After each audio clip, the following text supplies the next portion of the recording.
ಓಂ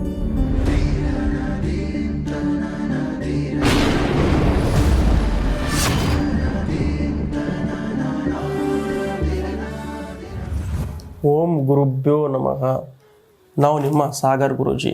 ಇವತ್ತಿನ ಒಂದು ವಿಶೇಷವಾದ ಒಂದು ವಿಚಾರ ಪಯಣ ಅಂತ ಹೇಳಿದ್ರೆ ಯುಗಾದಿ ಹಬ್ಬದ ಒಂದು ವಿಶೇಷವಾದ ಫಲಾನುಫಲಗಳು. ಅದರಲ್ಲಿ ವಿಶ್ವವಸು ನಾಮ ಸಂವತ್ಸರದ 12 ರಾಶಿಗಳ ಫಲಾನುಫಲಗಳು.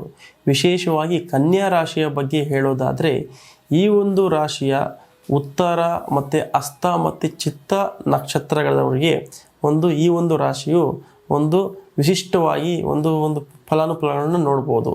ಅದರಲ್ಲಿ ಒಂದು ಚಿತ್ತ ನಕ್ಷತ್ರ ಈ ಒಂದು ರಾಶಿಯವರಿಗೆ, ಕನ್ಯಾ ರಾಶಿಯವರಿಗೆ ತುಂಬ ಒಂದು ಉತ್ತಮವಾದ ಫಲಗಳನ್ನ ನೀವು ಕಾಣ್ಬೋದು.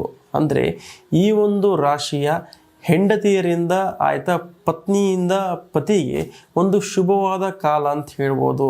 ಅಂದರೆ ಸಾಮಾನ್ಯವಾಗಿ ಯಾವುದೋ ಒಂದು ಗೈಡೆನ್ಸಿಂದ ಇರ್ಬೋದು, ಅವ್ರು ಹೇಳೋ ಒಂದು ವಿಚಾರದಿಂದ ಒಂದು ಪತಿಗೆ ಒಂದು ಲಾಭ ಆಗುವಂಥ ಒಂದು ವಿಶೇಷವಾದ ದಿನಗಳು ಈ ಒಂದು ಯುಗಾದಿ ಹಬ್ಬದಿಂದ ಇವರಿಗೆ ಸ್ಟಾರ್ಟ್ ಆಗುತ್ತೆ. ಬಟ್ ಆದರೂ ಕೂಡ ಒಂದು ಪಾಲುದಾರಿಕೆ ಅಂತ ಹೇಳಿದ್ರೆ ಯಾರಾದರೂ ಇಬ್ಬರು ಪಾರ್ಟ್ನರ್ಶಿಪ್ಪಲ್ಲಿ ಯಾವ್ದಾದ್ರು ಒಂದು ವ್ಯಾಪಾರ ಮಾಡಿದರೆ ಅದರಲ್ಲಿ ಒಂದು ಶುಭ ಕಾಲ ಅಂತ ಹೇಳ್ಬೋದು. ಇಷ್ಟು ದಿನ ಒಂದು ಮಿಸ್ಅಂಡರ್ಸ್ಟ್ಯಾಂಡಿಂಗಿಂದ ಒಂದು ಪಾಲುದಾರಿಕೆಯಲ್ಲಿ ಒಂದು ಪ್ರಾಬ್ಲಮ್ಗಳನ್ನ ಫೇಸ್ ಮಾಡೋರಿಗೆ ಈಗ ಒಂದು ಒಳ್ಳೆಯ ಕಾಲ ಅಂತ ಹೇಳ್ಬೋದು. ಪಾರ್ಟ್ನರ್ಶಿಪ್ಪಲ್ಲಿ ಯಾರು ಬಿಸ್ನೆಸ್ಗಳು ಮಾಡ್ತಾ ಇರ್ತಾರೋ, ಯಾರು ಉದ್ಯೋಗ ಮಾಡ್ತಿರ್ತಾರೋ ಅವರಿಗೆ ಒಂದು ಒಳ್ಳೆಯ ಕಾಲ ಅಂತ ಹೇಳ್ಬೋದು. ವಿಶೇಷವಾಗಿ ವ್ಯಾಪಾರದಲ್ಲಿ ಅಂದರೆ ಬಿಸ್ನೆಸ್ ಅಂತ ಹೇಳಿದ್ರೆ ಒಂದು ಹೂಡಿಕೆ ಅಂತ ಹೇಳಿದ್ರೆ ಒಂದು ಶೇರ್ ಮಾರ್ಕೆಟ್ ಇರ್ಬೋದು.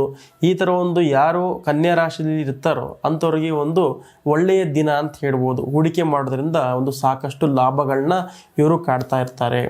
ಮತ್ತು ಈ ಒಂದು ರಾಶಿಯ ವಿಶೇಷವಾಗಿ ವಿದ್ಯಾರ್ಥಿಗಳಿಗೆ ಒಂದು ಶುಭ ಕಾಲ ಅಂತ ಹೇಳ್ಬೋದು.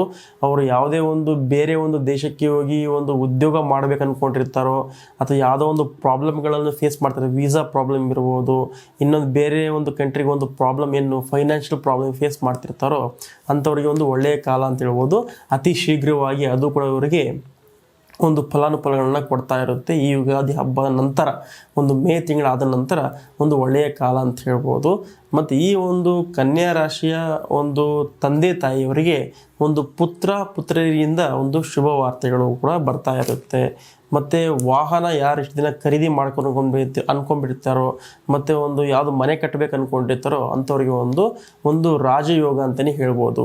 ಅಂದರೆ ಅತಿ ಶೀಘ್ರವಾಗಿ ವಾಹನವನ್ನು ಕೊಳ್ಳುವುದು ಮತ್ತು ಮನೆಯನ್ನು ಕಟ್ಟೋದಕ್ಕೆ ಸೂಕ್ತವಾದ ಸಮಯ ಇದು.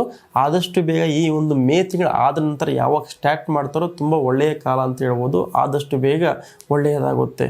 ಹೇಳಬೇಕಂತ ಹೇಳಿದ್ರೆ ಮನೆ ಕಟ್ಟೋದಕ್ಕೆ ಲೋನ್ಗಳಾಗ್ತಾ ಇರಲ್ಲ, ಏನೋ ಪ್ರಾಬ್ಲಮ್ಗಳು ಸಿಗಾಕೊಂಡಿರ್ತಾರೆ. ಬಟ್ ಆ ಪ್ರಾಬ್ಲಮ್ಗಳು ಅತಿ ಶೀಘ್ರವಾಗಿ ಈ ರಾಶಿಯವರಿಗೆ ಸಾಲ್ವ್ ಆಗುತ್ತೆ.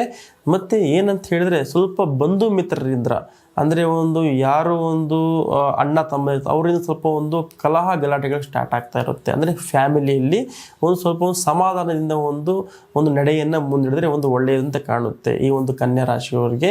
ಮತ್ತು ಇನ್ನು ಬಿಟ್ಟರೆ ಇವರಿಗೆ ಒಳ್ಳೆಯ ವಿಚಾರ, ಇನ್ನೂ ಒಳ್ಳೆಯ ವಿಚಾರ ಅಂತ ಹೇಳಿದ್ರೆ ಯಾರು ವಿದೇಶ ಪ್ರವಾಸಕ್ಕೆ ಹೋಗುವಂಥ ಕೆಲವೊಂದು ಚಾನ್ಸ್ಗಳಿರುತ್ತೋ ಅತಿ ಶೀಘ್ರವಾಗಿ ಇವರಿಗೆ ಒಳ್ಳೆಯದಾಗುತ್ತೆ.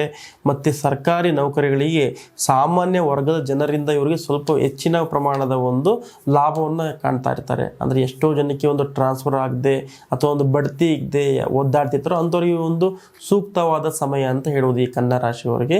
ಇದು ಕನ್ಯಾ ರಾಶಿಯ ಇಷ್ಟು ಫಲಾನುಫಲಗಳಾಗಿತ್ತು. ಬಟ್ ಇವರು ಈ ಕೆಲವೊಂದು ಸಣ್ಣ ಪುಟ್ಟ ತೊಂದರೆಗಳಿಂದ ಪರಿಹಾರವನ್ನು ತಗೊಳ್ಳೋದಕ್ಕೆ ಏನು ಮಾಡಬೇಕಂತ ಹೇಳಿದ್ರೆ ಲಕ್ಷ್ಮೀ ದೇವಿಯ ಆಸ್ಥಾನಕ್ಕೆ ಭೇಟಿ ಮಾಡಬೇಕಾಗುತ್ತೆ.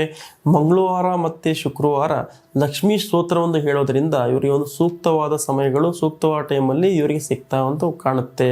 ಮತ್ತು ಯಥೇಚ್ಛವಾಗಿ ನೀಲಿ ಬಣ್ಣದ ವಸ್ತ್ರಗಳನ್ನ ಧರಿಸೋದ್ರಿಂದ ಒಳ್ಳೆಯ ಕಾಲ ಅಂತ ಹೇಳ್ಬೋದು.